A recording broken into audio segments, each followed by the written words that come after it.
This is where the stakes explode. Organized crime linked to illegal migration is being painted as a shadow economy, gangs exploiting asylum loopholes, moving from high streets to quiet villages, embedding themselves where oversight is weakest. And here's the clash. One side suggests crime can only be deflected, while the Home Secretary insists it must be crushed outright. But think about this. Can tougher enforcement alone dismantle an international web of smuggling networks? Or is this a fight that requires more than just raids and penalties? What do you think? Is the government tackling the root of the problem, or just chasing symptoms? Lord Henry. Home Secretary, thank you very much. The government's made it clear that they want to end the use of asylum hotels by the end of this Parliament, and that's a very specific time, rather than one that can be subject to seasonal interpretation. As you know, we recently saw David Bolt, the Independent Chief Inspector of Borders and Immigration, and he expressed some doubts as to whether the department would be able to achieve that. He said, for example, frankly, I do not think it will be achieved. There is simply not sufficient housing stock to be able to deal with the sorts of numbers that there are in the system. Are you confident that it can be achieved, and how will you go about achieving it?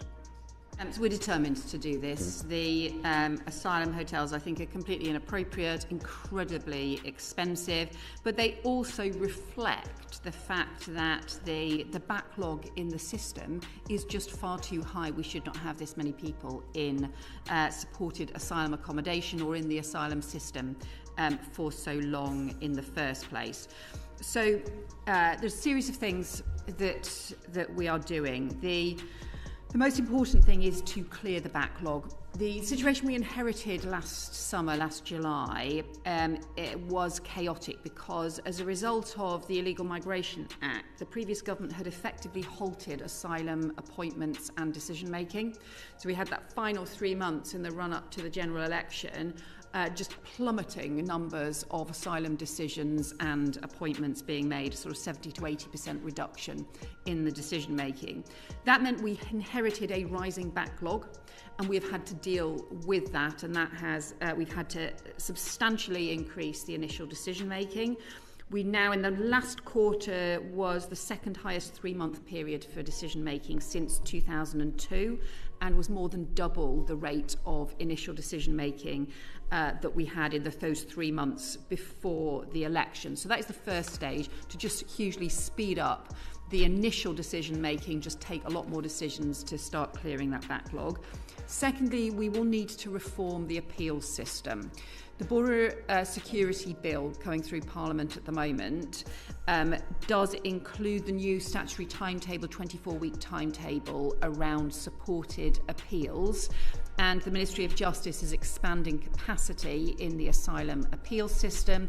We are looking at ways to go further on that because it's the appeals backlog that is now increasing because that system was just not fit for purpose. The next area we're looking at is tighter management of contracts. You'll be aware we have removed Stay Belvedere from the asylum contract supply chain, and also looking at working with local authorities on more appropriate accommodation as well, working with local authorities on different ways to be able to do that. But the fundamental thing is we've got to get the overall numbers in the system down. And then a final thing that we are looking at as well is stronger checks on asylum applications in the first place. So in fact, there's been a big increase in applications from people who arrived on a visa, including on a student visa, even where there have been no changes in their circumstances since they arrived, no changes in the circumstances in their home country since they arrived. In those circumstances, we are looking at how we prevent some of that misuse of the system, and also how we make sure that there are really robust checks done on whether or not people actually need asylum accommodation. If they have been here working or studying, they should have funding to support themselves and shouldn't be going into asylum accommodation. As of the 31st of March, and the figures I have, there were something a little over 50,000 open asylum cases. When will you have the next set of figures, and are they coming down? So the numbers are coming down. The numbers in the waiting for initial decisions are coming down. The challenge at the moment is around making sure that we also can have the same progress around appeals, and that's why we're introducing these appeal reforms. Welcome back to one of the most heated courtroom-style hearings on immigration policy you'll ever hear. Today, the Home Secretary is under fire over asylum hotels, a system costing millions, straining communities, and sparking fierce political backlash. Inspectors are already doubting whether the government can realistically meet its promise to shut them down, citing a massive housing shortage. So the big question is this bold promise genuine reform or political theatre? Stick around, because the exchanges ahead reveal staggering claims, dramatic pushbacks, and a glimpse at the hidden machinery of immigration law. As well. But yes, the numbers in the overall system waiting for initial decisions are significantly coming down. We publish statistics quarterly. So the June figures will be coming out in August, I think. So we published at the end of May, and the next one's in. Thank you very much. Baroness Buscombe. Thank you. Home Secretary, I want to highlight the issue of organised crime, much of which we now know is intrinsically linked to the illegal boats and supported by a really powerful and dangerous network of criminal gangs who are here and now established in every part of the UK, in our villages, our towns and our cities. It is something that goes unspoken, but it's here and very much alive. The gangs comprise, we don't know how many, asylum seekers who've leaked out of the hotels, calling themselves barbers, cigarette and sweet vendors, etc. And they're operating illegally with alacrity. We're all watching it daily, as the risk to them is so negligible and the rewards are so great. The Chief Inspector of Borders and Immigration has told us that, and I quote, "In respect of organised crime, the best we can do is deflect it to something else that you are less concerned about, rather than eradicate it." Home Secretary, do you agree? So I just don't accept that we should accept the presence of organised crime in our communities. I think that what you see is organised crime expands if they are given free rein to do so, and if it is too easy for them to do so. And I think you're right to say that we've had organised immigration crime, I think has been let off the hook for far too long. We've seen that in terms of the way in which the gangs have been operating across Europe, and they have exploited lack of coordination between governments across Europe. But we've also seen organised crime take advantage, I think, of lax enforcement around the high street as well.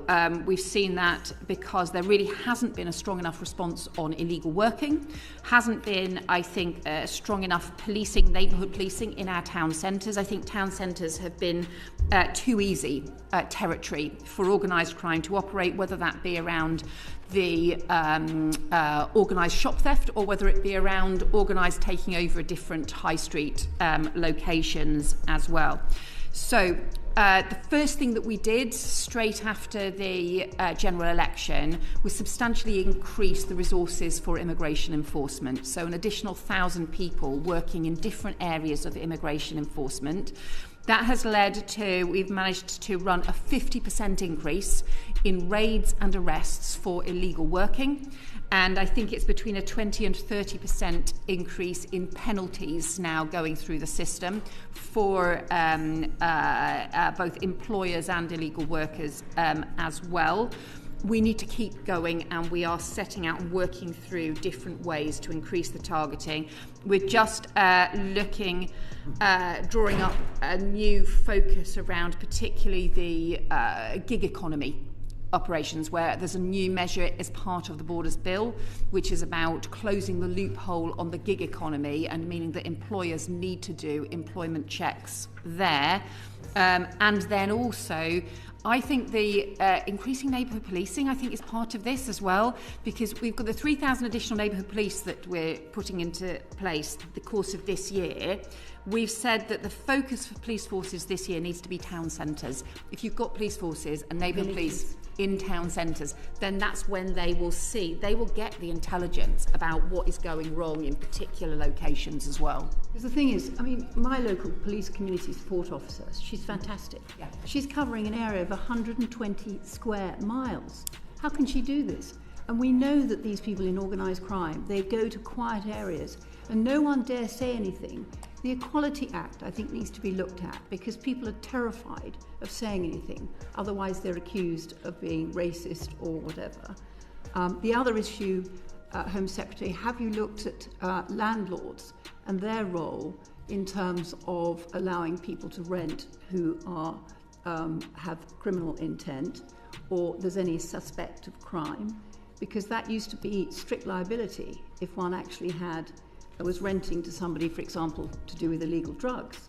Strict liability. None of that is happening at the moment as far as the public can see and feel. What I would say is crime is crime. Wherever it is taking place, whoever is undertaking the crime, and in terms of policing needs to go after the crime without fear or favour. And we also have the way in which the e-visa system works is that landlords are supposed to do checks on people's right to be in the UK in the same way that employers do and can as well.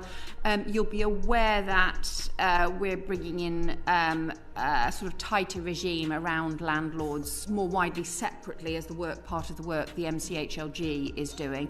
But our particular enforcement focus right now is around the illegal working. So let's recap. The Home Secretary defends the government's aggressive push to shut down asylum hotels, clear backlogs, and reform appeals. But critics warn that without real housing, the pledge collapses. On the crime front, it's a showdown between political will and harsh reality. Organized gangs thrive where enforcement fails, and the promise of a crackdown will only be tested in practice. What's clear is this: immigration remains one of the most polarizing and high-stakes issues in British politics. If you found this case as shocking as we did, make sure to hit that like button, share your thoughts in the comments, and don't forget to subscribe for more jaw-dropping courtroom breakdowns.